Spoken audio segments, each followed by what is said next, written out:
రాజకీయ party communist party, అలాగే AITC, ఇతర వామపక్ష పార్టీలు, అలాగే యూనియన్లు, వాటికి అనుబంధంగా ఉన్న వాళ్ళందరూ కూడా వాళ్ళు కలిసి వస్తున్నారు.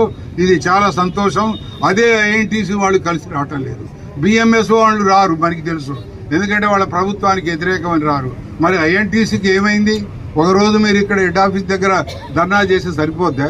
వాళ్ళే కలెక్టరేట్ ఆఫీస్ దగ్గరికి ఎందుకు రాలేదు? ఐఎన్టీసీ సోదరులు రావాలి కదా. మీకు వస్తే ఏమన్నా జంజం దిగిపోద్దా?